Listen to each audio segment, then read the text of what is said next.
नमस्कार। आज का हमारा टॉपिक है प्रवास अथवा माइग्रेशन। सबसे पहले अपने जानते हैं कि प्रवास अथवा प्रवसन क्या होता है। प्रवास या फिर प्रवसन का अर्थ है एक भौगोलिक क्षेत्र से दूसरे भौगोलिक क्षेत्र में आना जाना।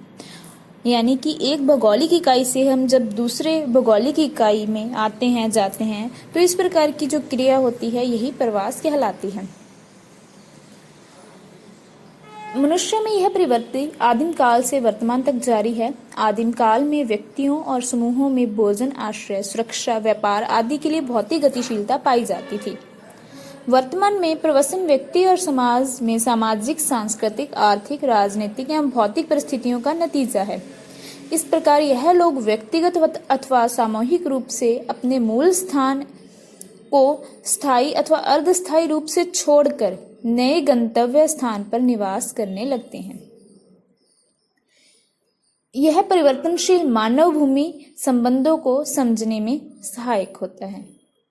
अब बात करते हैं प्रवास से संबंधित मूलभूत परिभाषाओं की। यानी कि जब हम प्रवास को पढ़ते हैं तो कुछ टर्म्स का यूज किया जाता है, तो उनका क्या अर्थ होता है। जैसे कि सबसे पहले प्रवासी अथवा इमिग्रेंट किसे कहते हैं। एक स्थान से दूसरे स्थान पर जाकर प्रवास करने वाले व्यक्ति को प्रवासी कहते हैं। उत्प्रवास अथवा इमिग्रेशन लोगों के एक स्थान से दूसरे स्थान पर जाकर बसने को उत्प्रवास कहते हैं। वहीं आप्रवास या इमिग्रेशन दूसरे स्थान से आकर किसी अन्य स्थान में बसने को आप्रवास कहते हैं। दिक् परिवर्तन दो नगरों के मध्य या किसी नगर में आसपास के गांवों और नगरों से जनसंख्या का दैनिक स्थानांतरण दिक् परिवर्तन कहलाता है।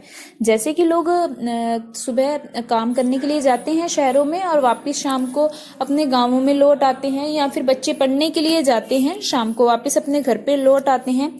तो इस प्रकार का जो प्रवास होता है एक छोटे नगर से बड़े नगर की ओर या फिर गांव से शहर की ओर, तो इस प्रकार का जो प्रवास होता है यानी कि दैनिक स्थानांतरण होता है वही दिक् परिवर्तन कहलाता है। सोपानी प्रवास अथवा स्टेप वाइज माइग्रेशन कभी कभी लोग अपना गांव छोड़कर छोटे शहर में आ जाते हैं तथा कुछ समय बाद वे बड़े नगर में चले जाते हैं। लोगों का ऐसा स्थानांतरण सोपानी प्रवास कहलाता है। उद्भव स्थान प्रवासी के मूल स्थान को उसका उद्भव स्थान कहते हैं। यानी कि जहां से वह प्रवास करता है उसे क्या कहते हैं, उद्भव स्थान। गंतव्य स्थान प्रवासी जिस स्थान पर जाके बसता है वह उस स्थान का गंतव्य स्थान कहलाता है। यानी कि जहां से तो प्रवास शुरू किया है, जहां पे पहले बस रहा था वह उद्भव स्थान था, जहां पे प्रवास करके पहुंच गया वह उसका गंतव्य स्थान है। अब बात करते हैं प्रवास के आयाम की, अर्थात एस्पेक्ट्स ऑफ माइग्रेशन। प्रवास के विभिन्न कालिक एवं स्थानिक आयाम होते हैं। अवधि की दृष्टि से यह अस्थायी, अर्धस्थायी एवं स्थायी होता है।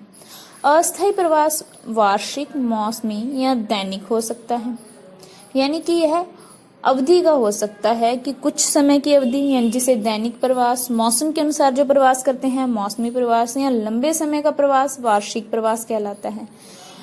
जबकि स्थानिक परिप्रेक्ष्य में यह दो प्रकार का हो सकता है। यानी कि अगर हम स्थान की दृष्टि से देखें तो प्रवास कितने प्रकार का होता है, महत्वपूर्ण उसके दो भाग होते हैं। पहला अंतर्राष्ट्रीय प्रवास, दूसरा आंतरिक प्रवास।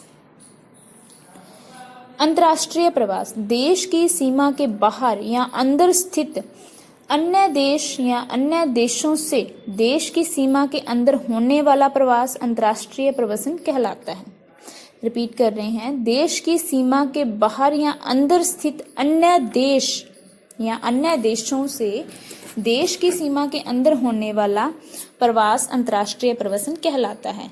तो यानी कि कहने का तात्पर्य यह है कि एक देश का अन्य देश में जब व्यक्ति का प्रवास होता है तो वह क्या कहलाता है, अंतर्राष्ट्रीय प्रवास कहलाता है। प्राचीन काल से ही यह प्रक्रिया अनवरत रूप से प्रचलित है। दरअसल प्रवास का इतिहास उतना ही पुराना है जितना मानव इतिहास। अंतर्राष्ट्रीय प्रवास के इतिहास को प्रमुख रूप से देखें तो 3 धाराओं में विभक्त कर सकते हैं। प्रथम धारा है, वर्तमान धारणा के अनुसार मनुष्य की उत्पत्ति पूर्वी अफ्रीका में हुई थी। पूर्वी अफ्रीका से ही मनुष्यों का प्रवास अन्य महाद्वीपों में हुआ। विगत 50,000 वर्षों तक महाद्वीपों में प्रसार का यह क्रम चलता रहा। व्यापक पैमाने पर हुआ यह मनुष्य का पहला प्रवास था। जब मनुष्य की उत्पत्ति हुई थी, वहां से मनुष्य अन्य महाद्वीपों पर जब गया तो वह उसका था, वह प्रथम धारा थी प्रवास की। फिर द्वितीय धारा, प्रवास की दूसरी धारा को दास व्यापार अथवा ग्रेट अटलांटिक प्रवास भी कहते हैं। बहुत इंपॉर्टेंट क्वेश्चन है। कई बार इसमें टिप्पणी भी आ जाती है कि दास व्यापार किसे कहते हैं, या फिर यह प्रवास की कौन सी धारा से संबंधित है। तो यह द्वितीय धारा से संबंधित है, इसे ग्रेट अटलांटिक प्रवास भी कहते हैं। यह प्रवास 16वीं और 17वीं शताब्दी में किया गया था। इस दौरान लाखों अफ्रीकी निवासियों को यूरोप वासियों द्वारा जबरदस्ती बगानों में काम करने के लिए गुलाम श्रमिकों के रूप में अमेरिका ले जाया गया।